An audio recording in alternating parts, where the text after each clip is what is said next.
गणपती खरं तर विद्येबरोबरच कलेची देखील देवता, त्यामुळे प्रत्येक कलाकार आपापला गणपती बाप्पा आणि त्याची आरास जी आहे ती आपापल्या कलेतून सादर करत असतो। मी सध्या आहे घाटकोपरमध्ये आणि घाटकोपरमध्ये राहुल वरिया या मिनिएचर आर्टिस्टने सालाबत्वाने याही वर्षी एक अनोखं मिनिएचर सादर केलेलं आहे आणि त्यामध्ये आपला गणपती बाप्पा विराजमान केलेला आहे।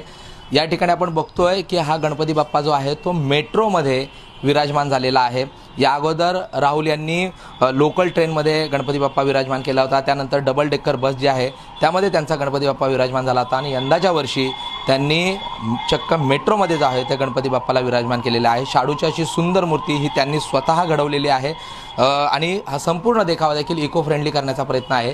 त्याचबरोबर ज्या पद्धतीने आता मुंबईमध्ये आणि महाराष्ट्रामध्ये ठिकठिकाणी मेट्रोचं जाळं जे आहे ते पसरत आहे ते दाखवण्याचा प्रयत्न त्यांनी यातून केलेला आहे। मिनिएचर आर्ट जर बघितली तर आपण अतिशय छोटे बारकावे जे आहेत ते आपल्याला यामध्ये दिसून येत आहेत। मेट्रोचे पिलर्स असतील, मेट्रोच्या विंडोज असतील, आसन व्यवस्था असेल, या सगळं अतिशय बारीक कलाकुसरीने या ठिकाणी त्यांनी साकारलेलं आहे आणि या सगळ्यामधून कुठेतरी या गणेशोत्सवामध्ये आपल्या या सार्वजनिक व्यवस्थांवर सार्वजनिक वाहतूक व्यवस्थांवर आपण भाष्य करताना दिसतात। राहुलजी, खरं तर या अगोदर लोकल ट्रेन, त्यानंतर डबल डेकर बस जी आता हेरिटेज झालेली आहे आणि आता मेट्रो मुंबईमध्ये जाळं पसरते, कसं हे दाखवण्याचा प्रयत्न करताय? आम्ही गेल्या वर्षी आम्ही जे डबल डेकर बस बनवली होती, तर यावर्षी आम्ही विचार केला की का आपण मेट्रो बनवू शकता का, आणि मिनिएचर जे आर्ट आहे ते आम्ही मेट्रोमध्ये घ्यायचा एक प्रयत्न केला होता। मिनिएचर आर्ट जी आहे ती खरं तर साकारणं खूप कठीण असतं। म्हणजे या अगोदर तुम्ही बस तंतोतंत बस डबल डेकर बनवली, त्या अगोदर लोकल बनवली, मेट्रो साकारताना किती मेहनत घ्यावी लागली?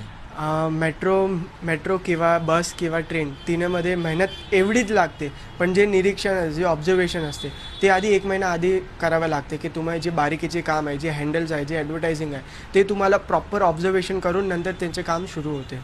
मिनिएचर आर्टमध्ये हे तंतोतंत साधनं ही एक वेगळी कला जी आहे ती कला मानली जाते आणि तिच्यासाठी किती जण तुम्ही सोबत एकत्र आले होते?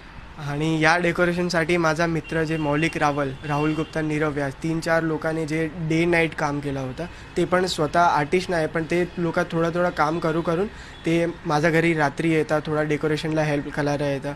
तो आम्ही 3-4 टीम वर्क म्हणून एक कॉन्सेप्ट क्रिएट केला होता। मेट्रोमध्ये गणपती बाप्पा बसवण्याचं, या अगोदर तुम्ही ते सार्वजनिक वाहतूक व्यवस्थांमध्ये गणपती बसवलेला आहे, मेट्रोमध्ये गणपती बाप्पा बसवण्याचं नेमकं यामागची थीम काय होती?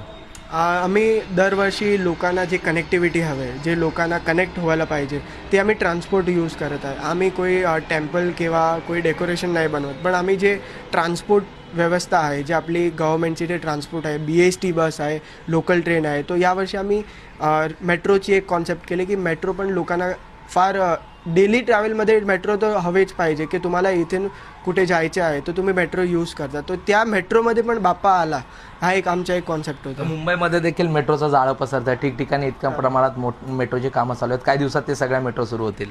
करेक्ट, तो हा जे कॉन्सेप्ट होता की गणपती आता मेट्रोमध्ये पण आहे, तो दरवर्षीप्रमाणे काही ना काही नवीन आपण प्रयत्न करतो बनवायचा। बरोबर। शेवटचा हा प्रश्न, हे सगळं डेकोरेशन इको फ्रेंडली आहे, मूर्ती आणि सगळं? करेक्ट, ही सगळे तुम्ही पाहू शकता, पेपर, स्ट्रॉ आणि सनबोर्ड, आणि मूर्ती पण आपण शाडूची वापरतो, तो पूर्ण A to Z आपण इको फ्रेंडली यूज करतो।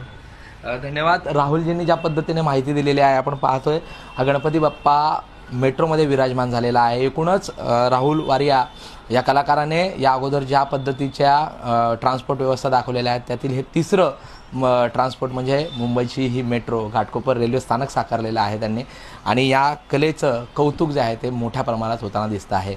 प्रशांत बडे, ABP माझा, मुंबई। ABP माझा, उघडा डोळे बघा नीट।